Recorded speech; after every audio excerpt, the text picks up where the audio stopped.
Hello and welcome to the basic features in Infinite Campus. The first feature that we are going to talk about today is the attendance feature. We are first going to show attendance for an elementary school teacher's class. First, we've logged into Infinite Campus Gradebook. The next thing we're going to do is we're going to go to this grid up in the top right hand corner and click on the grid and go to Campus Instruction. When we get to Campus Instruction, we will see the left navigation bar.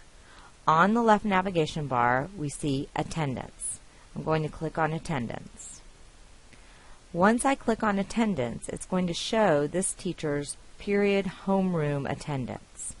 We have three options. Present for P, which is what it defaults to going to when you first get into the attendance feature.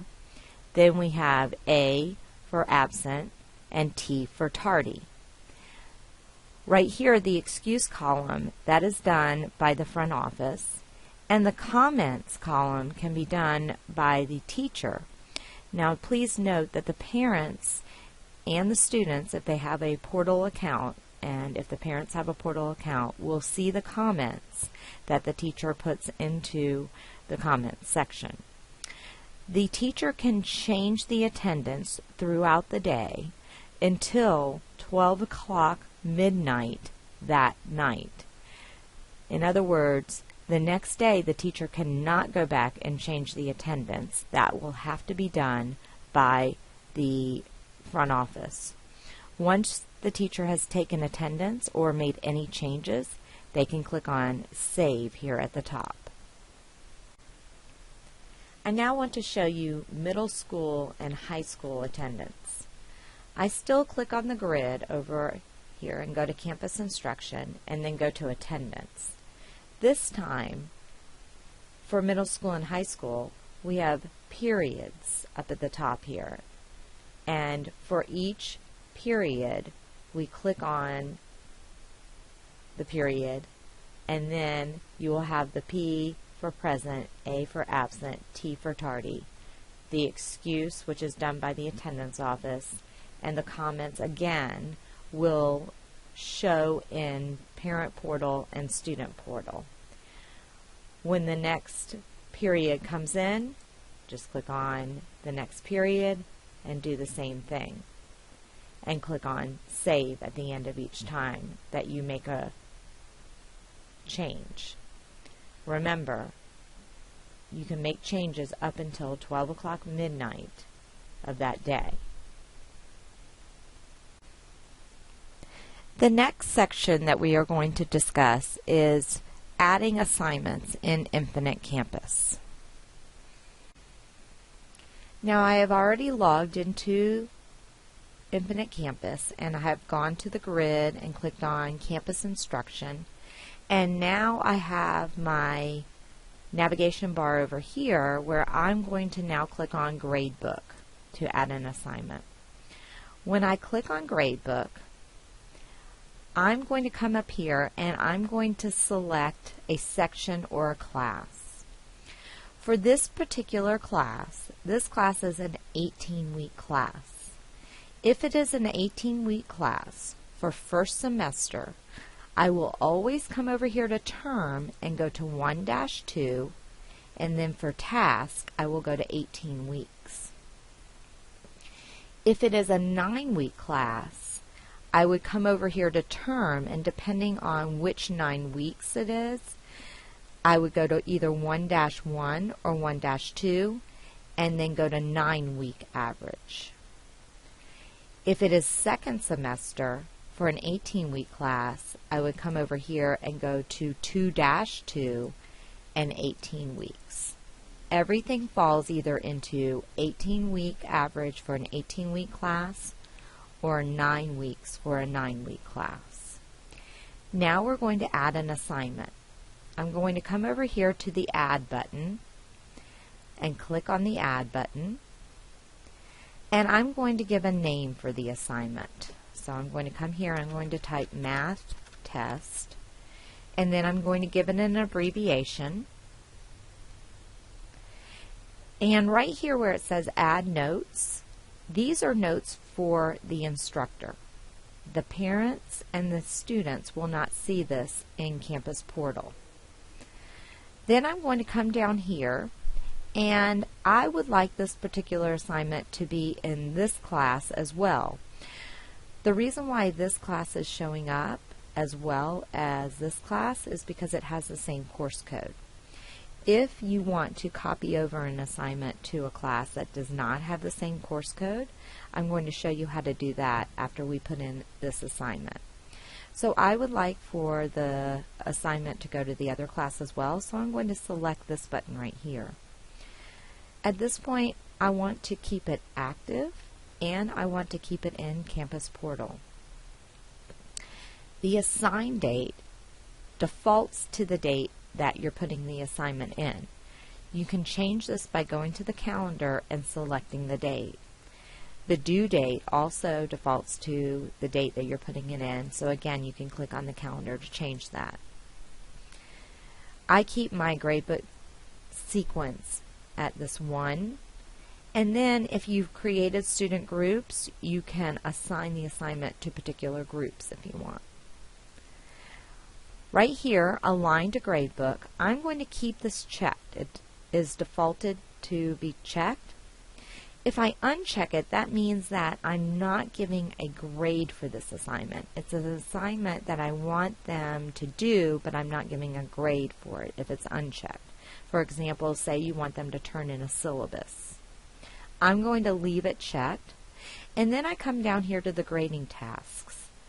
We have several grading tasks, but we only have one option.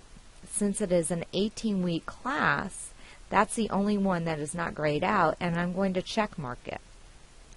If it was a 9-week class, that one would be the option, and you would check mark that and select from the categories. So my 4 categories here are assessment during learning, guided group practice, summative assessment, and pre-assessment. I'm selecting summative assessment.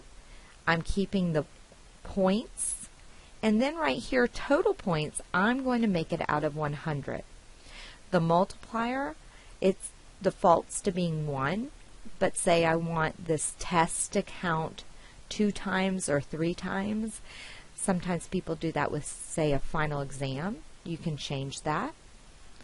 I'm going to come down here, information for students. So if a student has a Campus Portal account, or if a parent has a Campus Portal account, you can add a description for this assignment, objectives for this assignment, references for this assignment. You can also add a file that they can download when they go into Portal as well. At this point, I'm going to save the assignment,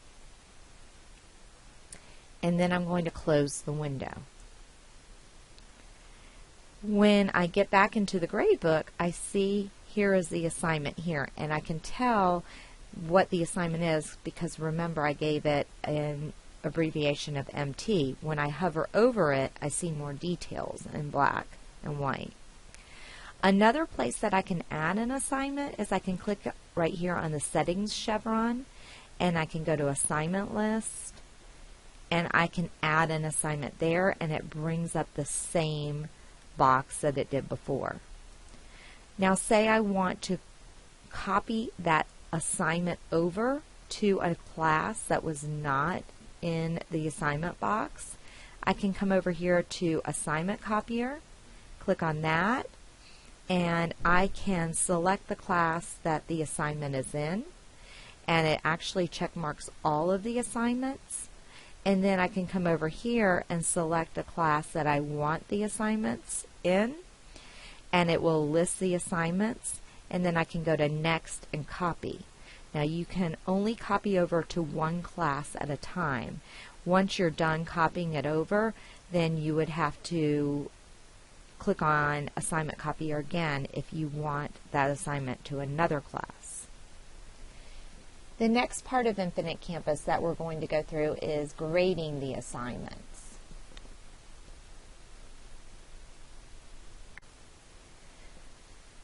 I have now logged back into the gradebook, and I'm ready to enter my scores for the particular assignment. When you go to the grade book to enter in the grades, you need to make sure for an 18-week class for first semester that you're in term 1-2 and 18 weeks. For a 9-week class, it would be either term 1-1 or 1-2 and 9-week average. This is very important as you will not see the assignments and not be able to enter the grades unless you're in the correct location. So this is an 18-week class, so we're making sure that we're in 1-2 and 18-week average. I'm going to come over here and I see the assignment right here. So what I can do is I can click in each one of the boxes and type in the grade for the assignment, and I can just press enter as I enter in the grades for each student. After I've entered in the grades, I can click on Save. Another place where I can enter in the grades is I can come over here to Settings, go to Assignment List, go to the particular assignment, and I can click on Score and put in the grades here and save it. I could have also scored it right here, and that would have brought up the same thing, and you're only looking at that one particular assignment. Now I'm going to go back over here because I want to show you that when I click on this chevron right here, I have a few different options. Say, for example, I want a similar score for most of the students in my class. I can come here to Fill Scores / Comments, and I can check mark, and I could say put a 100 right here, and then I can also put in a comment that the parent would see in Portal, and say I want to do it for only the ones that are empty, the boxes that are empty, and then I can click on Fill. And so then that fills it in with the rest of the boxes as a 100. I can also come here to multi-score, and I can, and remember you need to save, and I can have just the one assignment with the list of students, and I can put in the scores this way. Another item I want to show you are the flags. So you can flag an assignment for a particular student. So I can click T, which means turned in, and a lot of times teachers use this if the assignment has been turned in by the student, but the teacher has not recorded the grade yet. Missing indicates that the assignment has not been received by the teacher. That's the M. L means it is late. It was received after the due date. The I means incomplete, indicates that the assignment has been received, but it's not complete. CH is cheated, and that score will actually calculate as a 0. X means exempt, indicates that the score will not affect the student's grade calculations. And DR means dropped, and the grade will be dropped from the student grade calculation. If one of the flags is selected, for example, I'm going to click on the cheated one. You see it crosses out the grade, and when I hover over it, I see it says cheated, score equals 0. Also, there is a box right here. This is for comments that the teacher can put in there, and the parent and the student will see it in Portal.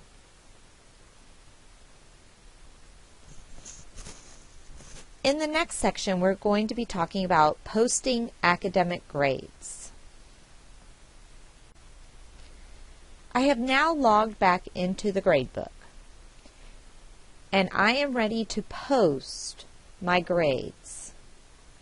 Posting takes place at 4.5 weeks, 9 weeks, 13.5 weeks, and 18 weeks. The posting window is opened by the administrator at the school. For an 18-week class, the teachers will go to 1-2 18 weeks to post.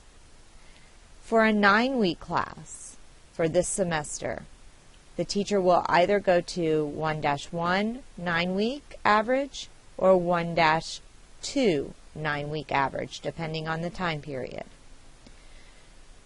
Since this is an 18-week class, we're going to go to 1-2, 18 weeks. When we go there, in the In Progress section, the word Post is right above Grade. I'm going to click on the word Post. When I click on the word Post, a box comes up. At this point, I have to select the term and the task in which I'm posting in. I'm right now going to post in term 1-1 and task 9-week average, and then click OK. Once I do this, I'm going to click on OK here, and then I'm going to click on Save. Notice Infinite Campus went to the location that it posted to, 1-1 9 weeks, because that is the location where the grades posted. But I always post the grades in the 1-2 18 weeks for an 18-week class.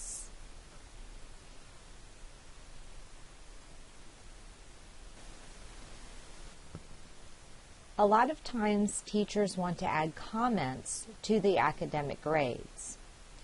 In the section where the grades have been posted, in this case the grades have been posted in 1-1 9 weeks. Next to the percent and the grade, there is report card comments. These go for progress reports as well. You can use the fill feature, which would give the same comment to each student. These are canned comments. So if I wanted to do a canned comment individually, I could come right here to the CC for that student, click on comment, and then I would check mark the comments that I want to show for that particular student, and I would click on Add Comment. These comments will print out on the progress report or report card. Say if I wanted the same comment for all students, I can come up here to fill, and then I can select either the one, all the students, or the ones with empty spots, and then check mark, and fill, and then it puts it in right here, and then I would click on Save. Posting conduct grades in Infinite Campus. When posting conduct grades, the best place to go is to go to Post Grades. The reason why we're going to Post Grades is because this is where you can give the same conduct grade to a majority of the students in your class, and then go back and change it for the ones that have something different. When going to post grades and posting your conduct, you want to go to the term and the task in the class in which you are posting the conduct grade. So I'm going to do it for 1-1 and 9-week conduct. I'm going to come right here to Fill Percent Grade Comment. I'm going to come right here and I'm going to check mark grade, and I'd like a majority of the class to get an S. I can give the majority of the class the same comment, and I'm going to click on Fill. Then what I can do is I can go back and change a grade if I want to for a particular student, and I can actually take out the comment by clicking on Add and unchecking it if I want to and selecting another comment. Then I would click on Save. If you have any additional questions, you can always ask the instructional technology specialist that is assigned to your school, or there is also a website that we have that's up on the screen right now, its.dekalb.k12.ga.us/infinitecampus.asps.